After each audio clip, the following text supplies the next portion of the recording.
My name is Louise Rogers, and at 19 years old, I am a private in the United States Army. This uniform is my pride, my ticket out of the hell on earth I used to call home.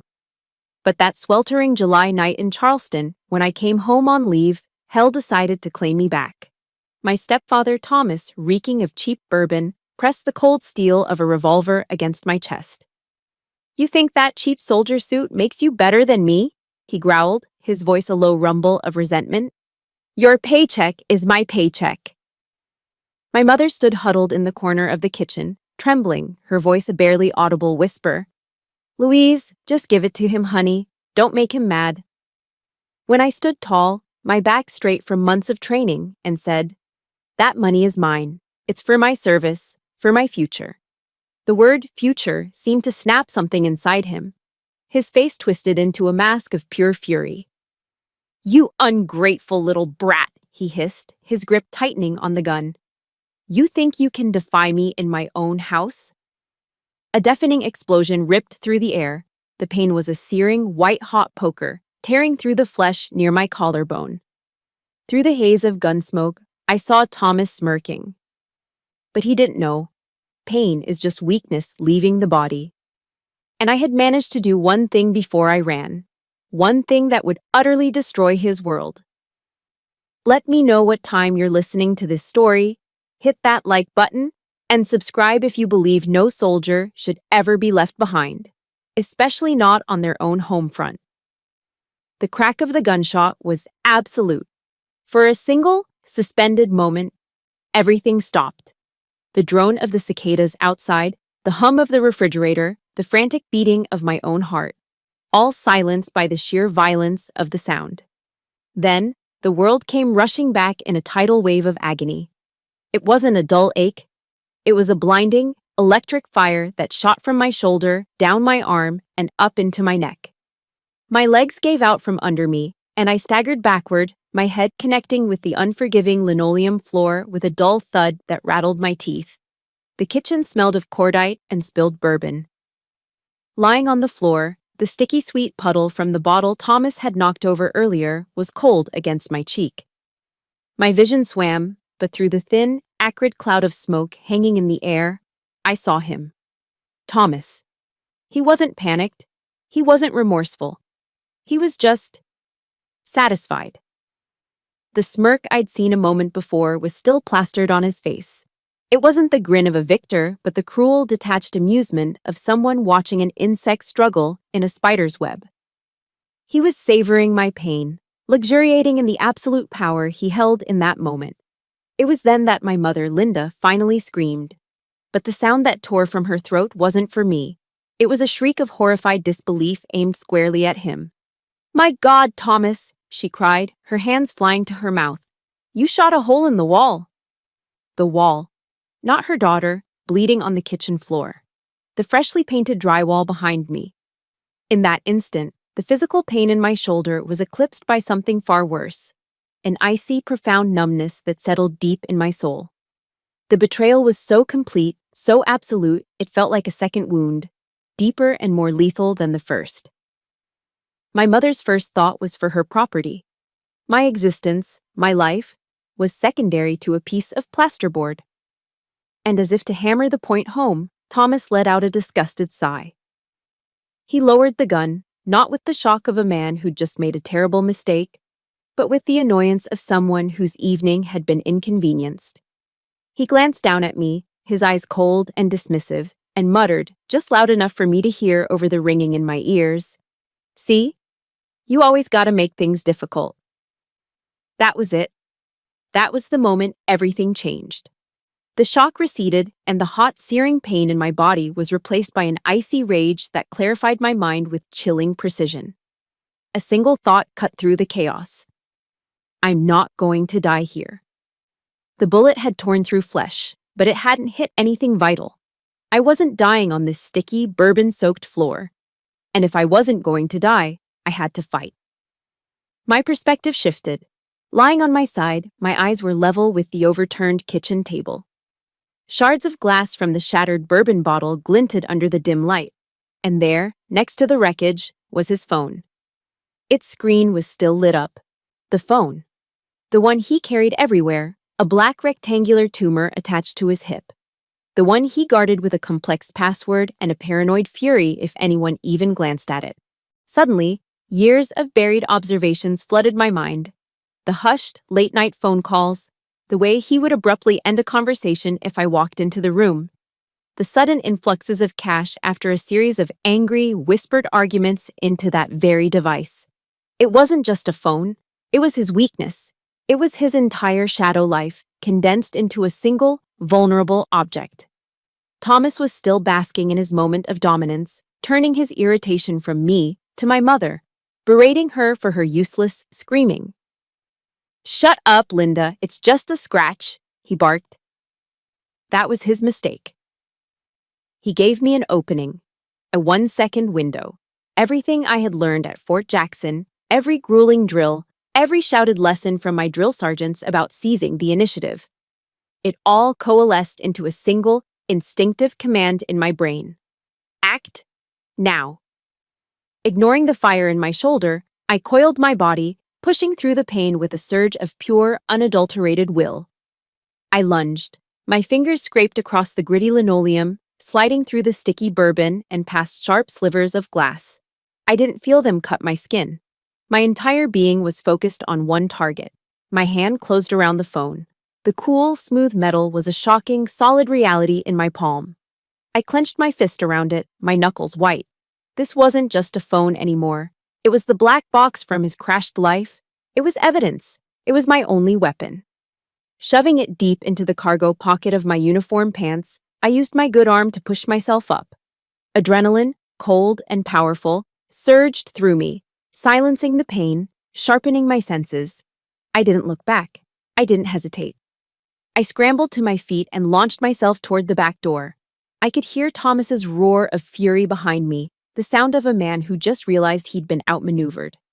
"The phone! Get back here, you little—" His voice was cut off by the sound of something heavy crashing to the floor, maybe the table he'd flipped, maybe a chair he'd thrown.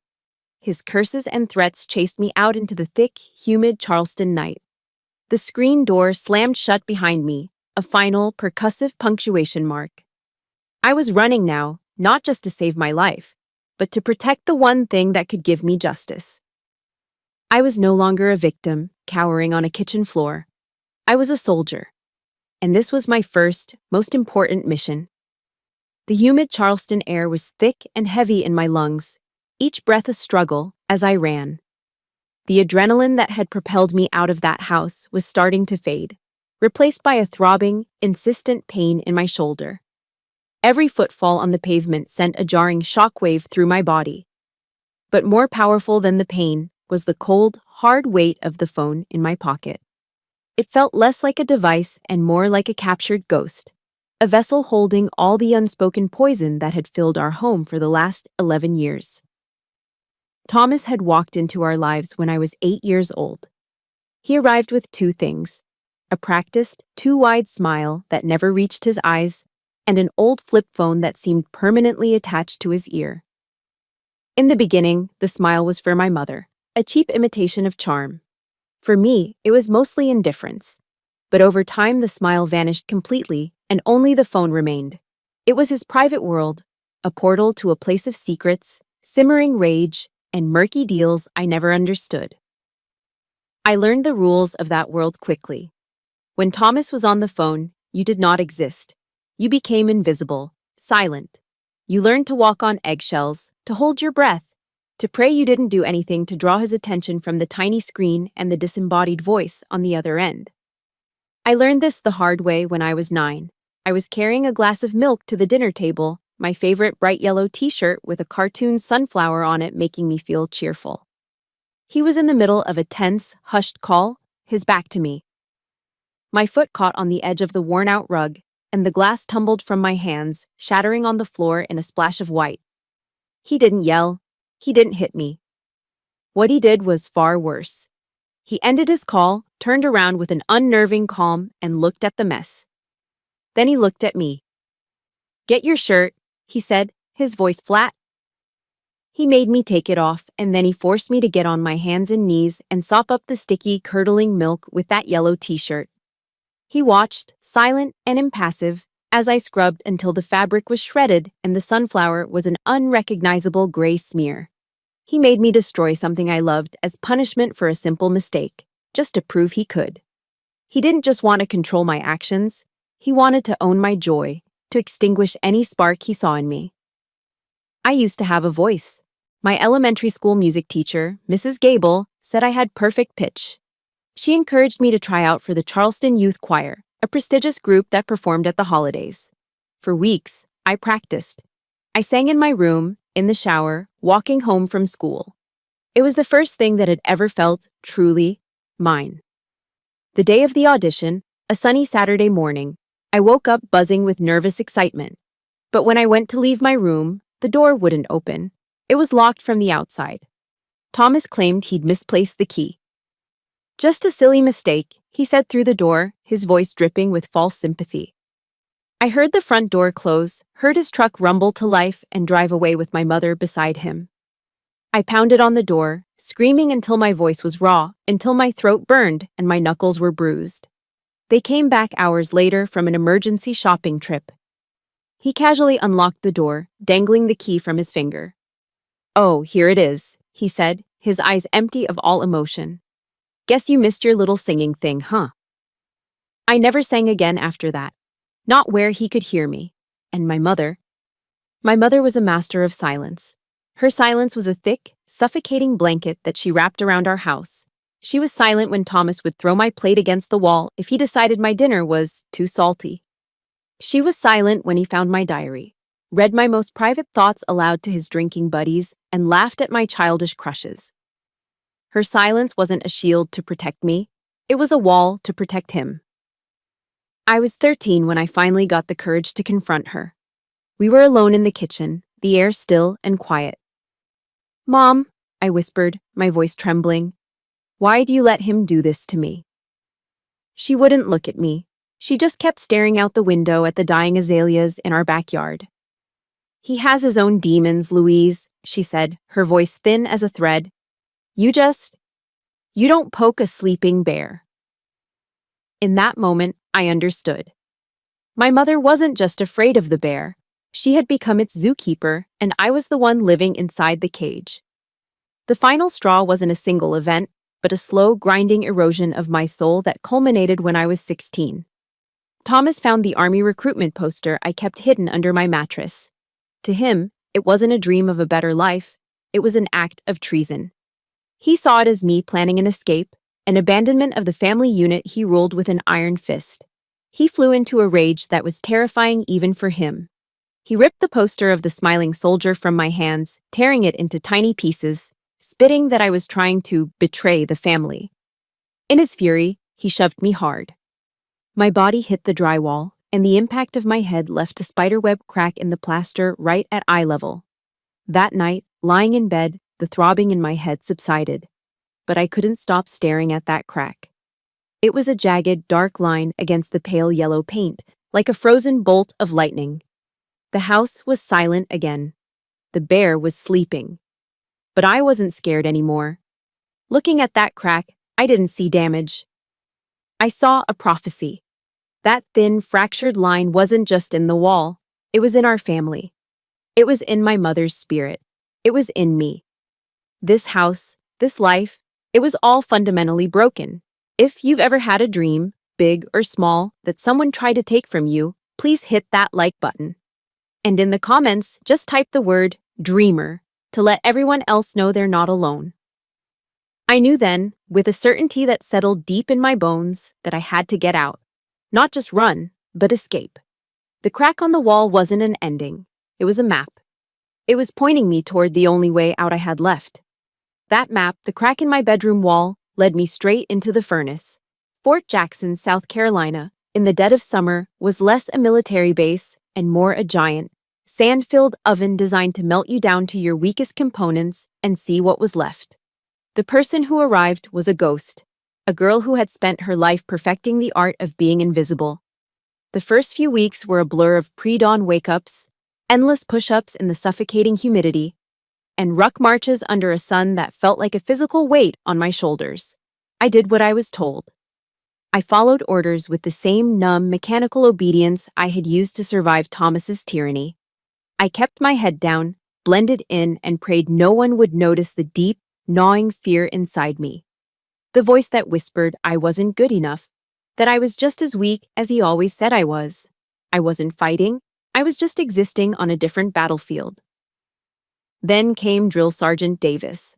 He was a short, wiry man carved from granite and fury, with eyes that didn't just look at you, they X-rayed your soul and found every single thing you were trying to hide. One afternoon, after a particularly grueling session at the obstacle course where I'd hesitated at the top of the high wall, he pulled me aside, away from the rest of the platoon. His voice wasn't a shout, which was somehow more terrifying. It was a low, gravelly rasp. "Rogers," he said, his gaze unwavering. "I've been watching you. You do everything you're told. Your boots are shined, your bunk is tight, but you're empty. You're existing, not fighting. The Army doesn't need robots, Rogers. We need thinking warriors." I stood there, heart pounding, expecting to be punished for some unknown failure. Instead, he reached into the cargo pocket of his fatigues and pulled out a worn paperback book. The cover was creased, the pages dog-eared. Extreme Ownership by Jocko Willink. He pushed it into my hands. "Read this," he commanded. Then he leaned in a little closer, his voice dropping even lower. "I read your file. I know where you come from. Your mother told you, don't poke a sleeping bear. That's the philosophy of a prisoner, Rogers. A victim. Here," he said, tapping a finger on my chest. "We teach you how to be the bear." That night, under the faint glow of my flashlight, long after lights out, I read that book. And it wasn't like reading at all. It was like a controlled detonation going off in my head. The core idea was simple but revolutionary to me. Take absolute ownership of everything in your world. Not just your actions, but your reactions, your mindset, your future. It wasn't about blaming Thomas for my past. It was about taking responsibility for my own escape. My mother's words had taught me to shrink, to placate, to survive by being small. This book and the quiet intensity of Drill Sergeant Davis was teaching me to grow, to confront, to win by being strong. Something inside me shifted. The next morning, I woke up at 0400, a full 30 minutes before the official wake-up call. I went for a run in the pre-dawn darkness, pushing myself until my lungs burned, not because I was ordered to, but because I wanted to. I started doing extra reps in the weight room, not for Davis, but for me. The discipline stopped feeling like a punishment and started feeling like a tool. Every drop of sweat, every aching muscle, was me forging a new version of myself. I was seizing control of the only things Thomas had never been able to touch: my body and my will.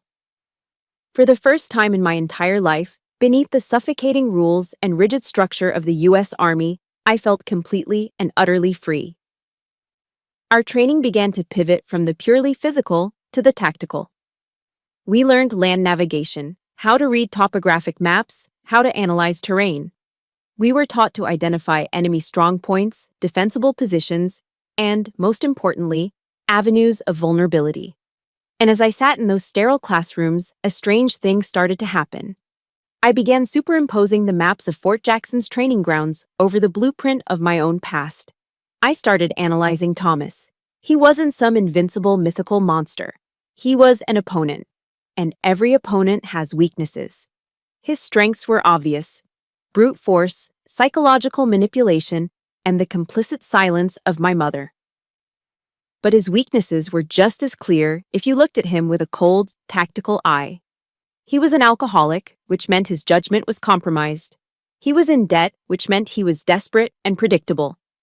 His greatest weakness of all was his own towering arrogance, the belief that he was smarter and stronger than everyone else, especially me. And at the center of that web of weakness was his phone, that mysterious, heavily guarded piece of technology. It was his command and control center. It was his supply line. It was, I realized with a sudden, chilling clarity, the single most valuable target. To defeat a bully, you don't meet them head-on with force. You study them. You use their own weight against them. You don't attack the bear. You attack his den while he's sleeping. The final piece of the puzzle clicked into place at the rifle range. The first time I held an M4 carbine, I expected it to feel alien, heavy. It wasn't. It felt balanced, a solid piece of steel and polymer that responded to my every input. All those years of holding my breath, of making myself perfectly still to avoid Thomas's attention, had given me an unintentional gift: complete control over the stillness of my own body. When I looked through the sight, the entire chaotic world of the firing range, the echoing cracks of other rifles, the shouting instructors, the smell of gunpowder, it all just disappeared. There was only me, my breathing, and the black silhouette of the target 25 yards away. Breathe in, let half out, squeeze. The rifle kicked back into my shoulder, a solid, reassuring punch. A small hole appeared in the center mass of the target. I did it again, and again. Each shot that landed true was more than just a successful mark. It was a declaration: I am in control. It was a tangible impact on the world. I am not invisible. It was the sound of my own power. I am not weak. I graduated basic training with a marksman badge pinned to my chest, a small silver medal that meant more to me than any trophy. But what I truly earned in that furnace was something far more valuable. It was the unshakable confidence that when the time came, my hands wouldn't tremble, and that when I took my shot, I wouldn't miss. I had been broken down. I had been rebuilt. I had been trained. I had learned how to be the bear. But as I packed my duffel bag for my first leave back home, a cold question slithered into my mind. Was I strong enough to face the other bear in his own den? I ran until my lungs were screaming, 2 ragged bags of fire inside my chest. The manic energy of the escape had burned away, leaving behind a deep, bone-weary exhaustion and a pain in my shoulder that had sharpened from a hot poker to 1,000 tiny shards of glass with every step. I couldn't go to the nearest hospital. That would be the first place Thomas would look. Instead, my feet, acting on some deep, forgotten instinct, carried me toward the water, toward the wide, open expanse of the Ashley River waterfront park. I remembered coming here as a little girl with my grandmother, years before Thomas, to watch the sailboats and feel the sea breeze. It was supposed to be a place of peace. Tonight, it was just a sanctuary of shadows. I collapsed onto a cold, wrought iron bench under the sprawling arms of an ancient live oak, its branches draped in ghostly Spanish moss. The world spun. My uniform t-shirt was soaked through, the dark sticky patch on my shoulder growing colder as the night air hit it. A wave of dizziness washed over me, followed by a profound, crushing loneliness. Here I was, in the heart of my own city, surrounded by the familiar scents of salt marsh and pluff mud. Yet I had never felt more invisible, more utterly alone. The training, the strength, the bear I was supposed to be, it all felt like a lie. I was just a scared 19-year-old girl, bleeding on a park bench in the dark. That's when I saw him. He was further down the path, an older man with a full head of thick white hair, standing by the railing and looking out at the dark, churning water. He was wearing a neatly pressed button-down shirt and khaki pants, an outfit too tidy for a late-night wander. My training kicked in automatically. Assessed the situation, identified potential threats. I scanned him from head to toe. His posture was straight, military straight, but there was a weariness in the way he stood. A stillness that spoke not of peace, but of a heavy burden. He didn't look like a threat. He looked sad. There was a quiet solitude about him that mirrored my own. And for a moment, I felt a strange, fleeting kinship with this complete stranger. He seemed lost in his own world, completely unaware of my presence. I tried to shift my weight on the bench, to find a position that didn't send lightning bolts of pain through my shoulder, and a small involuntary gasp of pain escaped my lips. It was barely a whisper, but in the stillness of the park, it was as loud as a gunshot. The man's head turned. His gaze swept across the park, and then it landed on me. For a long second, he just looked, his eyes taking in my disheveled state, my torn shirt, and finally, the dark stain of blood. I braced myself for the usual reactions. Fear, disgust, maybe he'd just turn and walk away quickly. But his face did none of those things.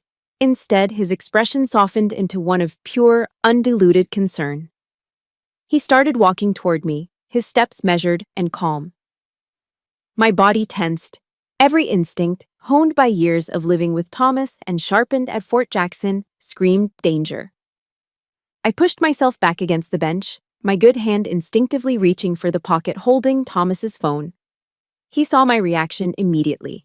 He stopped about 10 feet away, holding up both his hands, palms open, in the universal gesture of peace. It was a practiced, disarming movement. Then, he did something I didn't expect. He pointed to his own ear and shook his head slowly. He was deaf. The flicker of hope that had ignited in me when I saw the kindness in his eyes was instantly extinguished. Of all the people in this city, the one person who stops is someone I can't even speak to. The sheer, bitter irony of it was almost enough to make me laugh, or maybe cry. I was trapped in a world of silence, and now, so was my only potential rescuer. But then, a memory surfaced from the deep recesses of my childhood. My cousin, Sarah, who was born deaf. My aunt had taught me a few basic signs when we were kids so we could play together. It was clumsy, childish signing, long forgotten. But maybe it was enough. My hands were trembling, partly from shock, partly from the cold seeping into my bones. I slowly, awkwardly, lifted my good hand. I tapped my chest, then made a gesture like a bird's wings fluttering, the sign for hurt. Then I pointed to myself again and brought my fingertips together, pointing them forward, the sign for need. And finally, I held my hand out, palm up, help. Hurt, need, help. The man's eyes, which had been full of patient concern, now widened with surprise. A flicker of recognition passed over his face, and then his expression shifted into one of resolute determination. He signed back, his hands moving with a fluid, confident grace that made my own attempts look like a child's scribbles.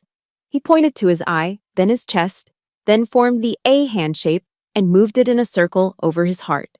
I understand.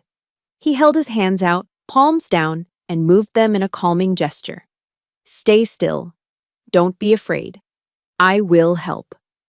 As I watched his hands, a sob I didn't even know was there got caught in my throat. In my attempt to make a sign, my body shifted, and Thomas's phone slipped from my lap, clattering onto the pavement. We both looked down at it. Before I could move, he stepped forward, bent down, and picked it up.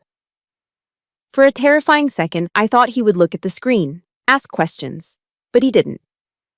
He held it for a moment, then, with a look of profound respect, he simply placed it gently back into my trembling hand, closing my fingers around it.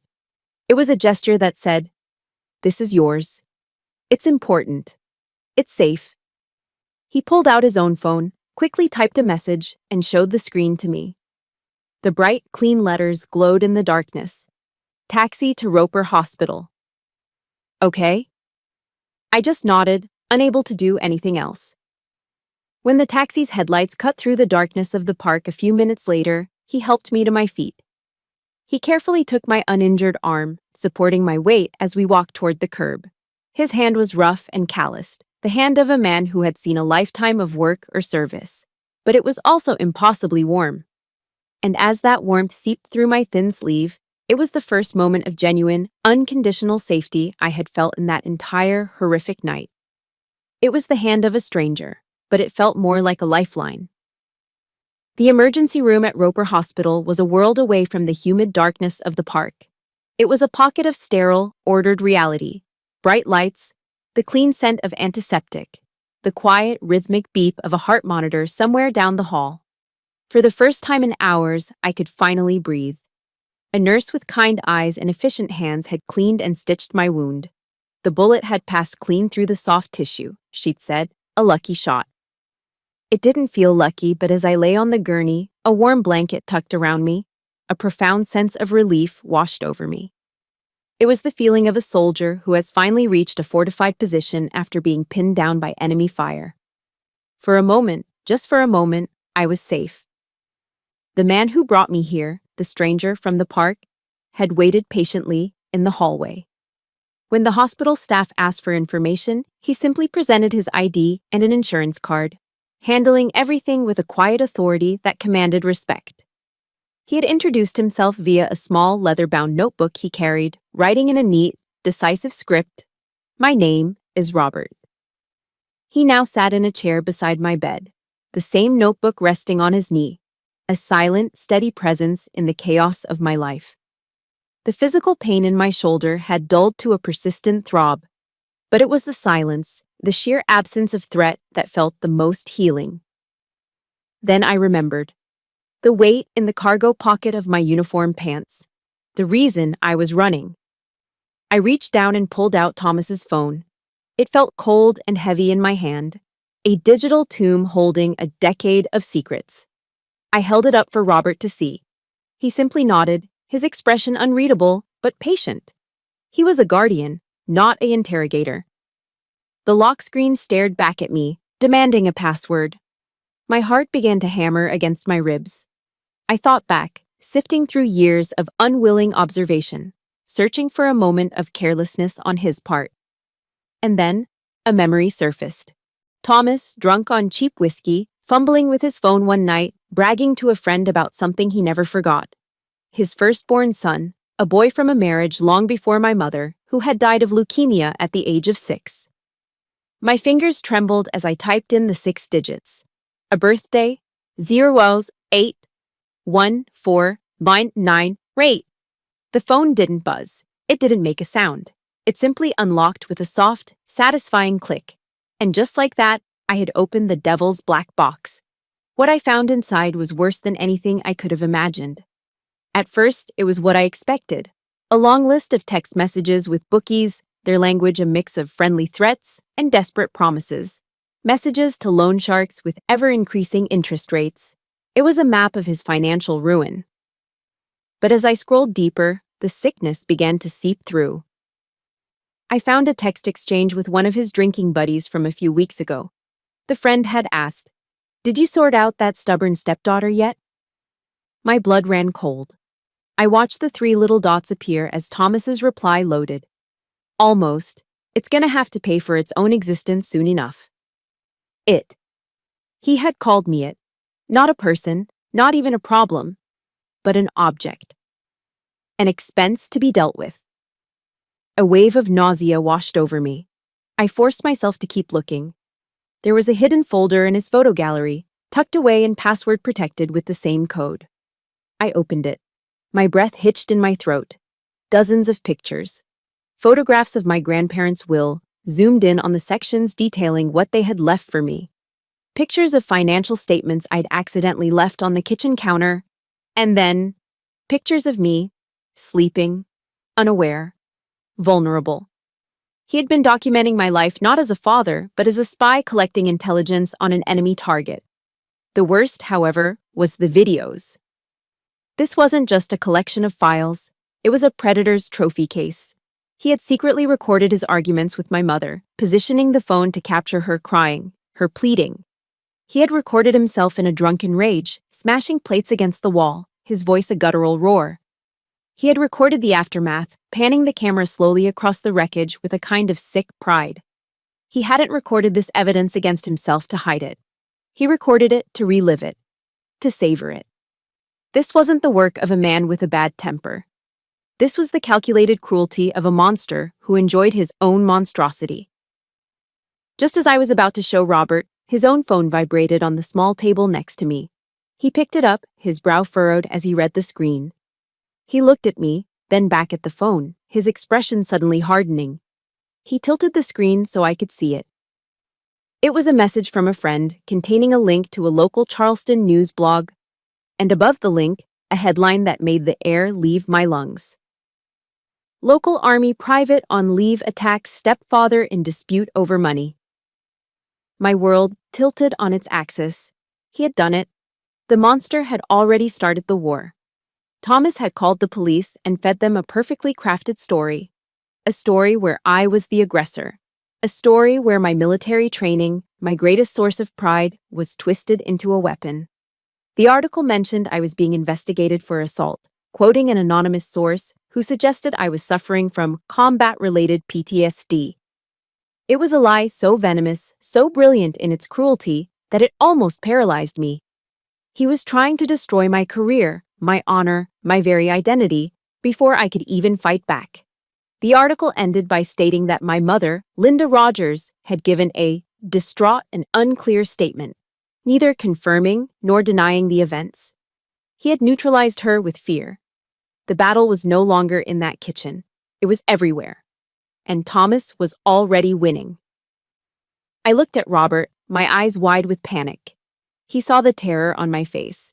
He saw the monster's checkmate before it had even happened. His calm demeanor vanished, replaced by a cold, focused fury that was more intense than any of Thomas's drunken rages.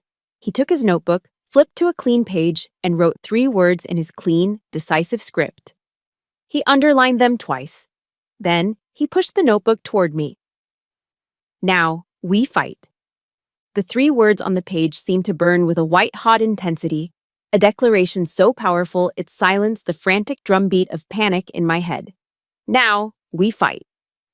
I looked up from the notebook into Robert's eyes. The quiet, gentle concern I had seen in the park was gone. In its place was something ancient and formidable, a cold, hard fire forged in crucibles I could only imagine. It was the look of a commander assessing a battlefield, calculating the odds, and preparing to unleash overwhelming force. The fear that had been coiling in my stomach for the past hour didn't vanish, but for the first time, it was joined by something else. A flicker of hope. A sense that I was no longer a lone soldier caught behind enemy lines. Robert looked at me, a long, steady gaze that seemed to see right through the terrified 19-year-old to the soldier underneath. He took his notebook back and wrote again, his script still perfectly neat despite the urgency of the situation. The evidence on that phone is our ammunition, but his lies are the terrain. He's trying to poison the well, to discredit you with your own uniform before you can even speak. He paused, his pen hovering over the page. They will use the army against you if we let them. My eyes welled up with tears. I thought of my drill sergeants, of the uniform I had worked so hard to earn, the pride I felt wearing it. The thought of it being used as a weapon to destroy me was a betrayal almost as deep as Thomas's. I shakily picked up the pen he offered me. My handwriting was a jagged mess compared to his. I don't know what to do, I wrote. He read my words, and his expression softened for just a moment. He reached out and placed a firm, steadying hand on my good shoulder, a simple gesture of reassurance that anchored me in the spinning chaos. Then he took the notebook one last time and wrote a final sentence before the world changed. You don't have to know. You just have to stand your ground. My turn. With that, he reached into the back pocket of his khaki pants and pulled out a worn leather wallet. I thought he was going to get some cash, maybe for a vending machine coffee. He didn't. He bypassed the bills and cards, flipping to a clear plastic window. He carefully slid out a single laminated card and placed it on the crisp white hospital blanket in front of me. It was a military ID. My breath caught in my throat. I leaned forward, my eyes struggling to focus on the text under the seal of the Department of the Army. And then I saw it. The name, printed in stark, official capital letters, Callahan, Robert J. And beneath it, the rank that made my heart stop. Lieutenant General. Below the rank, 3 silver stars were emblazoned on the card, shining like distant, powerful constellations under the fluorescent hospital lights. Lieutenant General, a 3-star general. The quiet, kind, deaf man who had found me bleeding on a park bench wasn't just a veteran. He was one of the highest-ranking active duty officers in the entire United States Army. I looked from the card back to his face, my mind struggling to reconcile the 2 realities. He saw the shock and disbelief in my eyes. He gave me a small, sad smile and signed with a swift, almost imperceptible movement. I was on leave. He paused, then his hands moved again, this time with a sharp, cutting finality. But my leave is now over.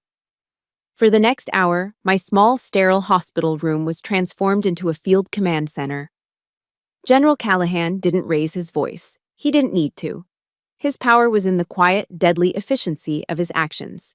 He used his phone to send a firestorm of text messages, his thumbs moving with practice speed. A message to his aide, a message to the commanding officer at Fort Jackson, alerting them that a soldier from their training post was under duress. Then he made a call, using a text-to-speech app. I could hear the synthesized voice, calm and even, but the words it spoke carried the weight of an artillery strike. "This is General Callahan. Get me the Judge Advocate General." There was a brief pause. Then he spoke again, and the words were etched into my memory. "I have a private under my protection who has been assaulted on American soil. Her character is being assassinated as we speak. I want a JAG team, your best. I want them in Charleston before sunrise. Is that clear?" He listened, then ended the call. No shouting, no threats, just a clear, concise order that sent shockwaves through the chain of command. The massive, bureaucratic machine of the U.S. Army, a machine I knew to be slow and cumbersome, began to grind into motion with terrifying speed and precision. All for one private first class. All for me. The next morning, I woke to the first real, restful sleep I'd had in years. And the first thing I saw was the reason why. Standing silently outside my hospital room door were two figures. They were military police, dressed in their formal Army service uniforms, their presence a silent, unwavering declaration. They weren't there to investigate me. They were there to guard me. They were a human shield, a physical representation of the General's promise. And then, I saw him. Thomas appeared at the far end of the hallway. He was holding a cheap bouquet of gas station carnations, a greasy, practiced look of concern on his face. He was here to play the part of the worried stepfather for the nurses and staff. He started walking toward my room, but he froze when he saw the two MPs. His smug confidence evaporated, replaced by a flicker of confusion, then alarm. He tried to push past them, his voice oozing false concern. "I'm here to see my daughter, Louise." One of the MPs, a sergeant with a jawline that looked like it was carved from granite, didn't even flinch. He simply raised a hand, a gesture that was both polite and an absolute, unbreakable barrier. "Sir, this is a restricted area." Thomas sputtered. "Restricted? What are you talking about? I'm her family." The MP's expression remained perfectly neutral, his voice flat and devoid of any emotion. "Private Rogers is not accepting visitors at this time. You need to leave, sir." If you've ever been made to feel small and wished for a guardian angel to step in, hit that like button. And tell me in the comments, what's one word you would use to describe General Callahan? For the first time in my entire life, I saw Thomas Walker look exactly what he was: small, powerless, and afraid. The bear had been poked, and now the eagle had answered. The 2 days that followed were like living in the calm, focused eye of a hurricane. The world outside was a swirling chaos of Thomas's lies, but inside my guarded hospital room and the adjacent waiting area, a different kind of storm was gathering, one of strategy, precision, and cold, hard facts. General Callahan's promised JAG team had arrived before sunrise, and they weren't just lawyers. They were soldiers armed with briefcases and legal statutes. Leading them was Major Isabella Rossi. She was a compact, sharp-featured woman with dark, intelligent eyes that missed nothing. The team had a nickname for her, the Hammer. And within an hour of meeting her, I understood why. She didn't offer condolences or sympathy. She offered a battle plan. The waiting room, with its faded floral chairs and outdated magazines, was instantly converted into a war room. Laptops hummed, documents were printed, and Thomas's entire pathetic life, as documented on his own phone, was methodically dismantled and laid bare on a conference table they'd had brought in. It was mesmerizing to watch. They moved with a quiet, relentless efficiency that was both terrifying and deeply comforting. They weren't just looking at the videos and texts, they were cross-referencing them. They pulled Thomas's financial records, matching his desperate texts to bookies with actual cash withdrawals. They uncovered old public disturbance reports the Charleston PD had dismissed years ago, filed by neighbors tired of his drunken yelling. They were building a fortress of evidence around me, brick by irrefutable brick. My testimony was important, Major Rossi explained, but it wouldn't be the foundation of our case. The foundation would be Thomas's own words, his own actions, his own recorded monstrosity. While we built our case in the quiet, sterile environment of the hospital, Thomas was fighting his war in the mud. Blocked from seeing me, He had pivoted to the court of public opinion. We found the interview he'd given to some local Charleston blogger with a small but loyal following. I watched the video on one of the team's laptops, my stomach churning. There he was, face puffy and red, trying to squeeze out crocodile tears. He spoke of his troubled stepdaughter, painting a picture of a sweet girl who had been changed by the military, made aggressive and paranoid.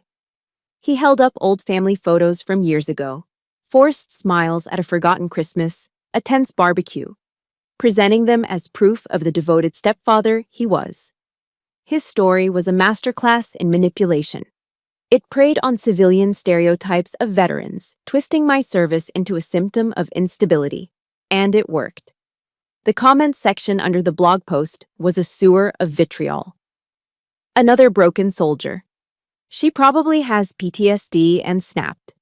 Thank God he's okay, that poor man.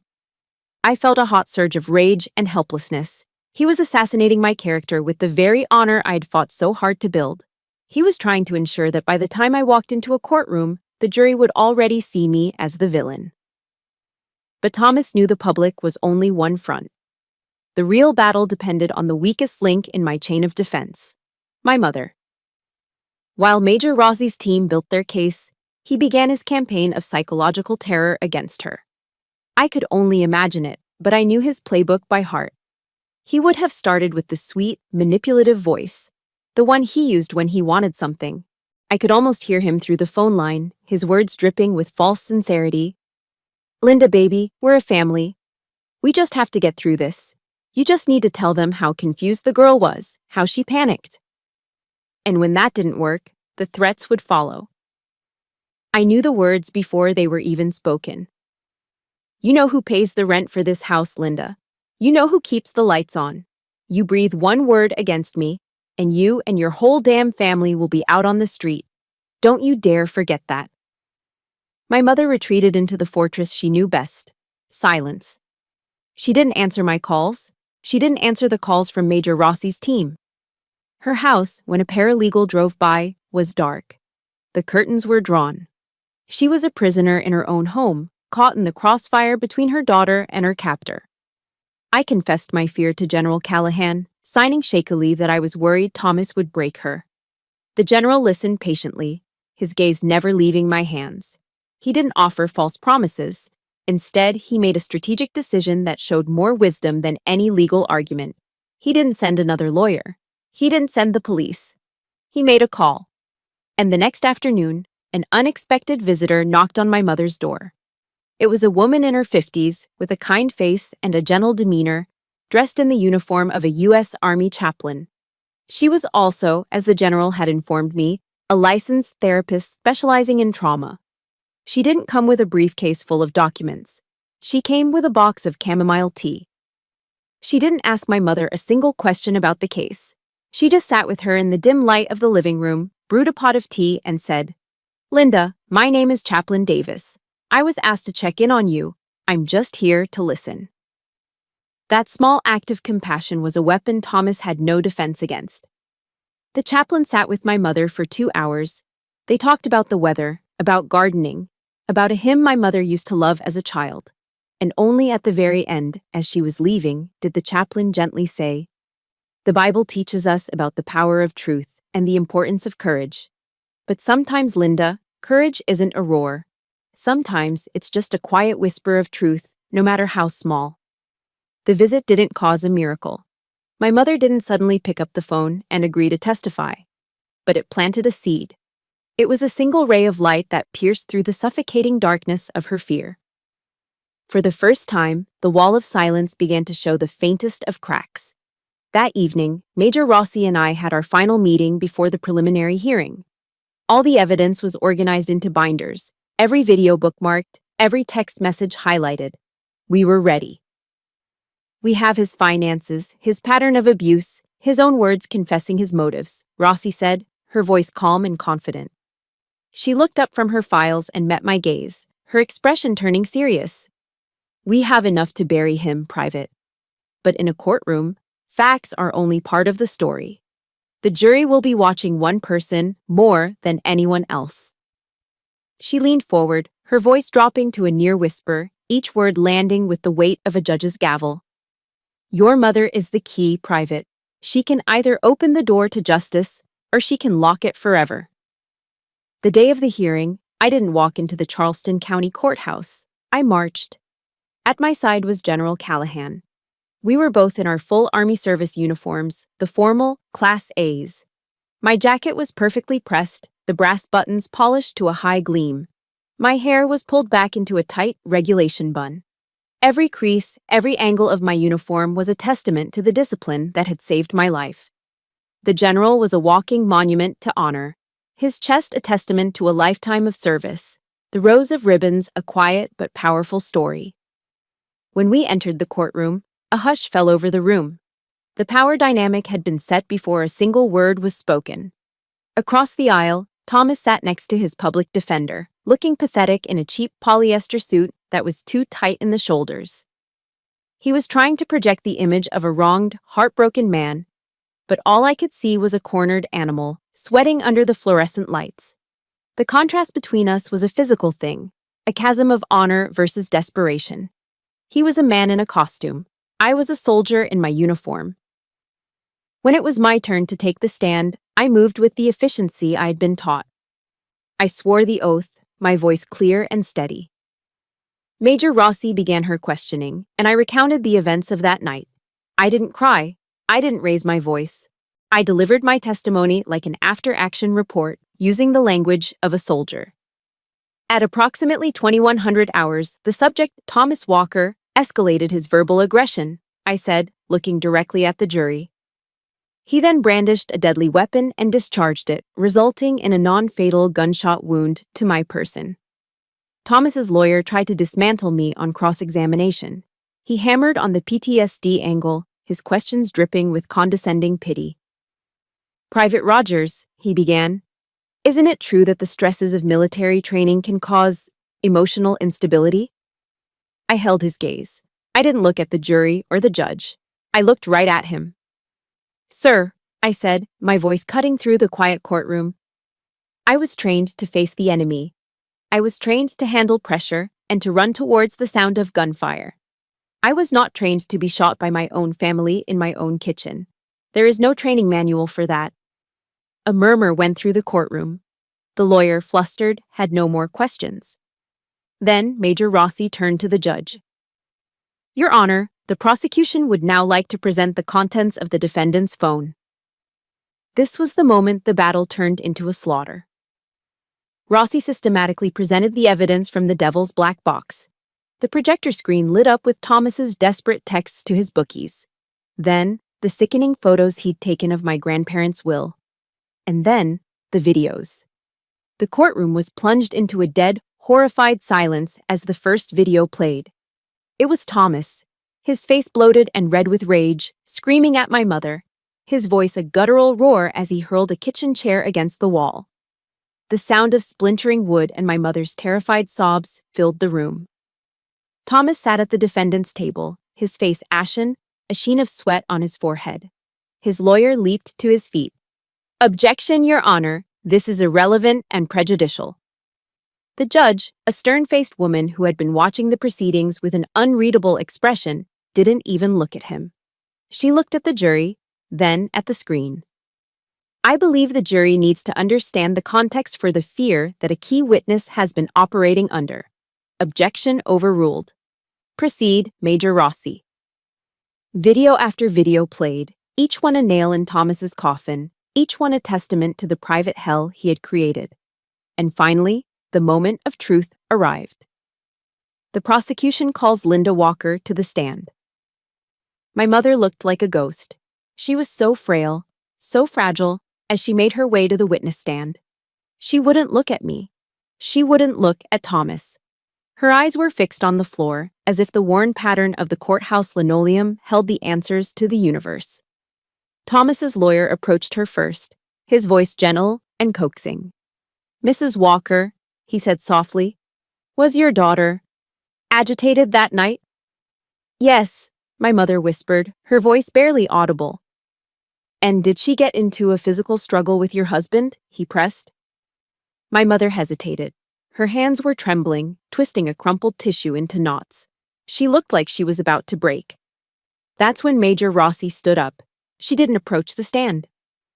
She stood by the prosecution's table, her voice soft but carrying an undeniable weight of authority. "Mrs. Walker," she said not unkindly. "Linda, please, look at your daughter." Slowly, hesitantly, my mother lifted her head. Her eyes met mine across the courtroom. I didn't plead with her. I didn't show anger or pain. I just held her gaze, my uniform a silent testament to the person I had become in spite of everything. "Linda," Major Rossi continued, her voice gentle but firm. "Look at that uniform she is wearing. Look at the soldier she has become. Now please, tell the jury the truth. Do you honestly believe that your daughter, Private Louise Rogers, assaulted that man?" It was as if a spell had been broken. My mother looked at me, really looked at me, and in that instant, she wasn't Thomas Walker's terrified wife anymore. She was my mother. A dam of fear and silence that had been building for over a decade finally burst.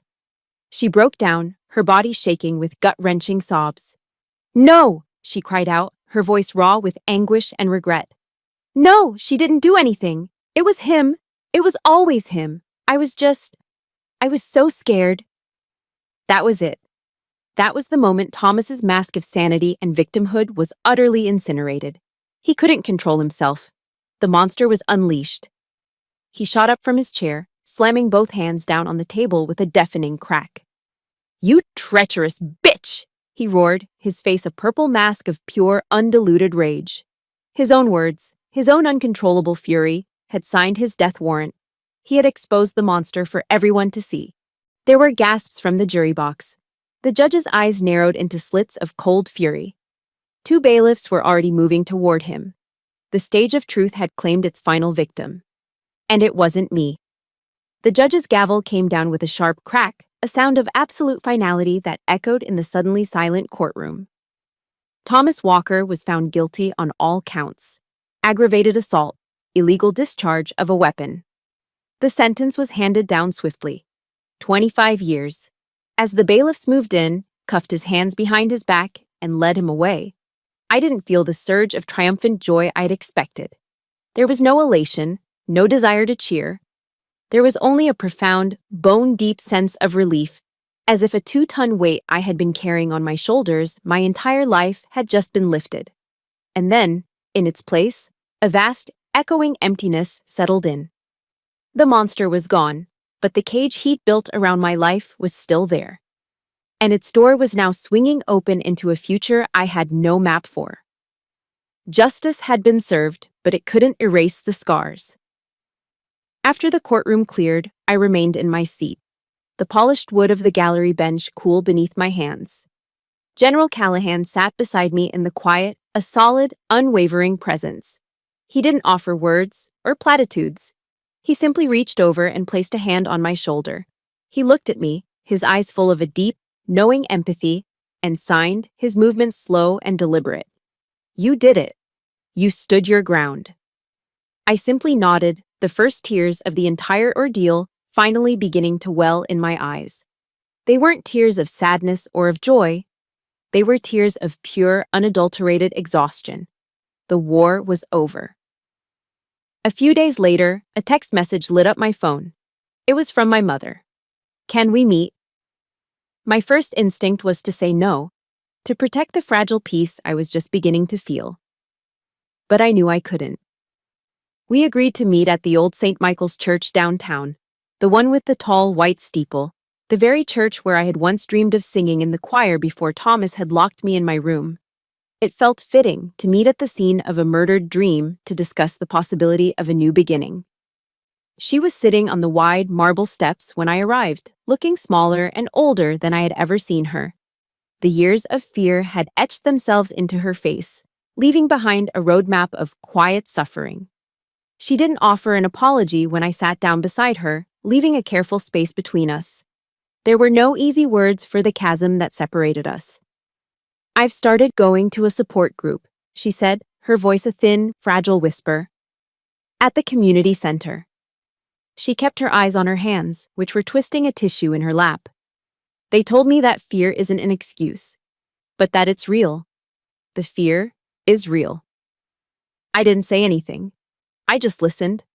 There was no single sentence, no apology that could undo a decade of silence. But her words weren't an excuse. They were a confession, an admission. And for the first time in a long, long time, it felt like a start. In the weeks I spent in Charleston waiting for my official orders to return to my unit at Fort Bragg, I found myself seeking out a different kind of structure. Chaplain Davis, the kind woman who had visited my mother, invited me to a small Bible study group she held on Wednesday nights in the church's fellowship hall. I was hesitant at first, unsure of what I was looking for. But I went. We sat around a simple wooden table, a small group of strangers, and we read. One night, the chaplain shared a verse from Ephesians. Her voice was gentle as she read, "Be kind and compassionate to one another, forgiving each other, just as in Christ, God forgave you." The word forgiving snagged in my mind. How could I forgive? How could I forgive the man who had tried to kill me, the mother who had let him, the years that had been stolen from me? I voiced the question aloud, my voice barely a whisper. The chaplain looked at me, her eyes full of wisdom. "Louise," she said gently, "forgiveness doesn't mean you're erasing what he did. It doesn't mean you're saying it was okay. Forgiveness is about you.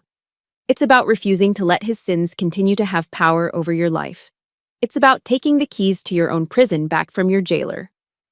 Her words settled deep in my soul. I realized she was right. Forgiving Thomas wasn't for him. It was for me. It was the final act of taking control. And more than that, I knew I had to learn how to forgive my mother, not for her fear, but for my own peace.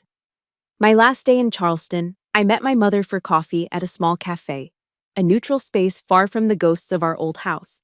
She looked a little stronger, the haunted look in her eyes replaced by a quiet resolve. "I'm selling the house," she said, stirring her coffee without looking at it. "I can't live there anymore, not with all the ghosts." She finally looked up at me. "I'm going to get a small apartment, just for me." I nodded slowly. It was the right decision, a clean break. I took a deep breath, knowing what I had to say next was the hardest and most important thing I'd ever say to her. "Mom," I began, my voice steady and clear, just as I'd been trained to make it. "I love you. I want you to know that." I saw tears well up in her eyes. "But I need time, and I need you to keep going to your meetings. I need you to keep healing, for you." It was the first real boundary I'd ever set with her. It wasn't a wall built of anger or resentment. It was a line drawn with love, and for the first time, with self-respect. She didn't argue. She didn't try to guilt me. She just nodded, a single tear tracing a path down her cheek. "I understand," she whispered. "You deserve your peace, Louise. You've earned it." As I prepared to drive back to Fort Bragg, back to my real home, I looked out at the Charleston skyline. The war was over. The verdict had been read, the sentence handed down. But I knew, deep down, that the real healing was just beginning. How do you build a new life from the ashes of the old one? I didn't have the answer yet. But for the first time, I felt strong enough to start asking the question. Driving back through the gates of Fort Bragg, I didn't feel like I was returning to a job. I felt like I was coming home. The neat rows of barracks, the sight of soldiers jogging in formation under the North Carolina pines, the familiar rhythm of life on a military base. It was the structure and stability I'd craved my entire life. When I walked back into my unit, I wasn't met with whispers or pity. I was met with firm handshakes and quiet nods of respect. They didn't see a victim or a troublemaker. They saw a soldier who had fought a battle on the home front and won. It was in their quiet acceptance that I finally understood a profound truth. Family isn't always about the blood you share. Sometimes it's about the people who stand with you in the trenches, whether those trenches are in a foreign desert or in your own backyard. This was my brotherhood, my sisterhood. This was my family. General Callahan and I kept in touch. He became the mentor, the steady father figure I never had. We'd have video calls where he'd patiently watch me sign, offering advice and encouragement. During one of our calls, he urged me not to bury what had happened. Rogers, he signed, his hands moving with their familiar grace, your pain, when shared, can become armor for someone else. His words resonated deep within me. He saw my story not as a source of shame, but as a potential source of strength. Inspired by his words and by the glaring gaps in the system my case had exposed, the Army, with General Callahan's advocacy, initiated a new program. They called it the Sentinel Project, a task force dedicated to raising awareness and providing immediate support for service members who were victims of domestic abuse. It was a proactive measure, a way to stand guard over their own. And when they asked for volunteers to speak to new recruits, to share their experiences, I knew I had to do it. The girl who had been silenced for so long was finally being asked to speak. 6 months after the trial, I stood backstage in an auditorium at Fort Jackson, the very place where I had been broken down and rebuilt. I was no longer Private Rogers. I had been promoted. Now, the sharp chevrons of a sergeant were stitched onto my sleeve. But as I listened to the low murmur of hundreds of new recruits filling the seats, my heart hammered against my ribs. The old fear, the ghost of the girl who wasn't good enough, whispered in my ear. Who are you to teach them anything? Then I remembered the faces of my fellow soldiers. I remembered the unwavering support of General Callahan. And I remembered the look in my mother's eyes when she finally chose truth over fear. I took a deep breath, straightened my uniform, and walked onto the stage. The bright lights were blinding for a moment. I stood at the podium, looking out at a sea of young, eager, and terrified faces. They were just like I had been, kids from all over America, running from something or running toward something, all hoping the Army would give them a purpose. And as I scanned the crowd, I saw it. In the eyes of a few, a silent pain that I recognized all too well. A haunted look that had nothing to do with the rigors of basic training. It was the look of someone who knew what it was like to be at war before they ever put on a uniform. In that moment, my fear vanished. I knew why I was there. I didn't start with the violence. I didn't start with the tragedy. I started with strategy. My name is Sergeant Louise Rogers, I began, my voice clear and strong, amplified by the microphone. Today, I'm not here to talk to you about battlefield tactics. I'm here to talk to you about survival tactics. Because the most dangerous enemy you ever face might not be overseas. Sometimes the enemy is waiting for you right at home. I told them my story. Not as a victim seeking pity, but as an NCO giving a tactical briefing. I spoke about the importance of identifying an adversary's weaknesses, how Thomas's arrogance and his reliance on that phone were his critical vulnerabilities. I talked about the necessity of gathering intelligence, explaining how the phone became my single most important piece of evidence. I stressed the courage it takes to find your allies, to trust someone outside the chain of command when the chain is broken, just as I had trusted a kind stranger on a park bench. I was reframing my trauma, turning it into a lesson plan for survival. I was teaching them how to be the bear. As I reached the end of my speech, I looked out over the crowd. The entire hall was silent, every eye locked on me. In the front row, General Callahan sat watching, a small proud smile on his face. And a few seats down from him, I saw my mother. She had driven all the way from Charleston to be there. Her eyes were filled with tears, but this time, they weren't tears of fear or regret. They were tears of pride. I took a final breath and delivered my closing statement, my voice ringing with a conviction I had earned in fire. My stepfather used to tell me that the Army couldn't make me better than him, I said, my voice resonating with strength. He was wrong. The Army didn't make me better than him. It made me myself. It taught me that silence only protects the abuser. Speaking up is what protects the soldier. Your story, every scar, every fear, every moment of survival, is your most powerful weapon. Never, ever let anyone take it from you. I finished, and for a heartbeat, there was silence. Then, a single soldier in the back stood up and started to clap. Then, another. And another. Within seconds, the entire auditorium was on its feet. The sound of their applause, a thunderous roar that washed over me, a wave of validation and acceptance. It was a new dawn, one brighter than any Charleston sunrise. It was a dawn I had made for myself. That's my story. but I know the journey doesn't truly end here. Thank you for listening, for being a witness to my fight. My story is proof that even in the darkest moments, one person, one single act of kindness, can change the entire course of a battle. If this story resonated with you, I want to hear from yours. In the comments below, tell me about one person who believed in you when you needed it most. Let's fill this space with strength, and if you believe in the power of overcoming, please hit that like button and subscribe for more stories of resilience.